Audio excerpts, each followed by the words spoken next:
And I should say, just before we came on air, Mercedes in Germany seemed to be saying more or less the same thing. Let's talk to Tim Urquhart, the principal automotive analyst at data analytics company S&P Global Mobility. Tim, good to see you.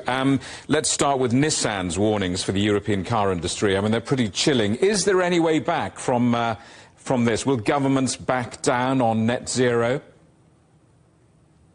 Well, I think there's growing pressure. I think the Nissan comments to do the zero-emission vehicle mandate in the UK, specifically, which demands that this year that 22% of vehicles are zero-emission vehicles, i.e. battery electric vehicles. This will increase to 28% and exponentially up to 80% by 2030. Otherwise, manufacturers will be fined for not hitting those targets.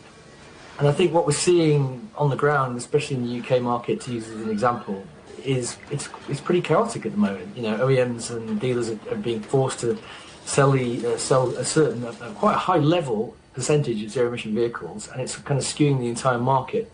And it's a very, very difficult trading environment for the dealers and for the OEMs who are trying to sell vehicles to people who don't particularly want to buy battery electric vehicles. I think this is what is going on generally, in my opinion, in the industry at the moment is what I call the low-hanging fruit has been taken in terms of electric vehicle sales. That's the fleet customers, the guys interested in the technology and the environmental aspects, and they're trying to sell into the mainstream consumer, and it's a very difficult sell at the moment. Is protectionism Europe's solution to saving Europe's car industry? Well, the European Union would appear to think so.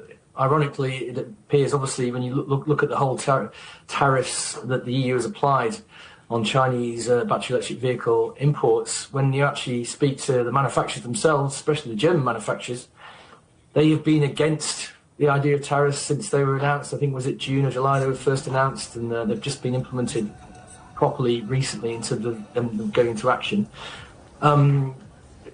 It's almost like some of the manufacturers weren't really consulted or in the room when the European Commission was making these tariff ideas and the ideas about sort of putting them onto battery electric vehicles coming from China.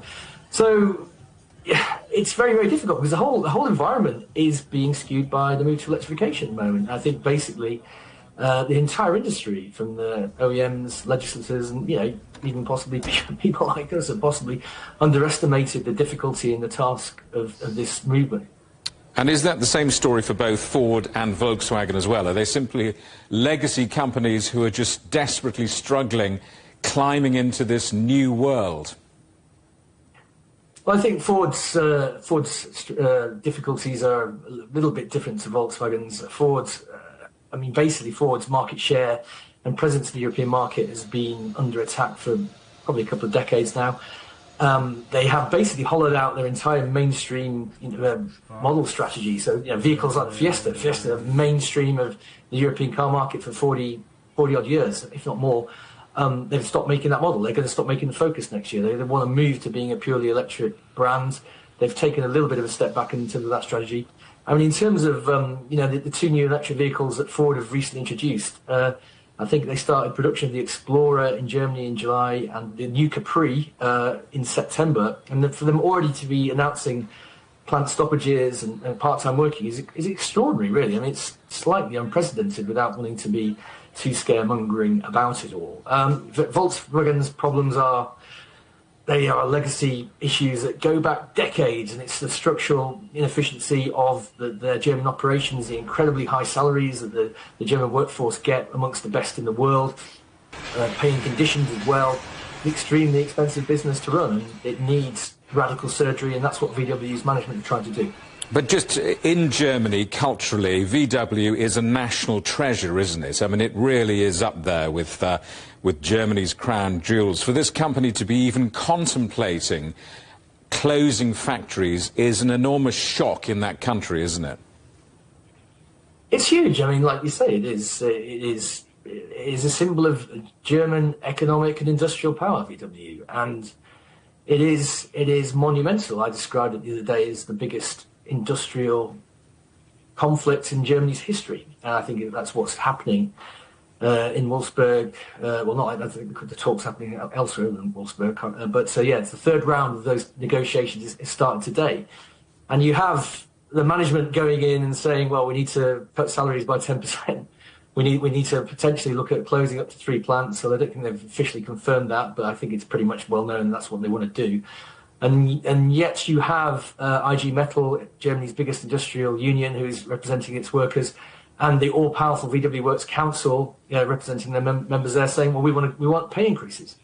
So I think there's a huge disconnect between what the management wants to do and what the VW Works Council and IG Metall's negotiators want to do, and there's still this kind of almost inability to understand what is going on the ground, and how radical surgery that VW requires actually is for the workers and those workers' representatives. So I think the CFO of VW said there's no more checks coming from China anymore, and there isn't, and that was a big part of VW's success in the last 10, 15 years. Because they were early market adopters in China, they had a huge share there, and that's going. There's a huge pressure from the new local manufacturers, and obviously the European market under attack. Things are looking pretty bleak for them, and they need to take this radical surgery. Tim, thanks for that. Good to see you. Tim Urquhart from S&P Global Mobility.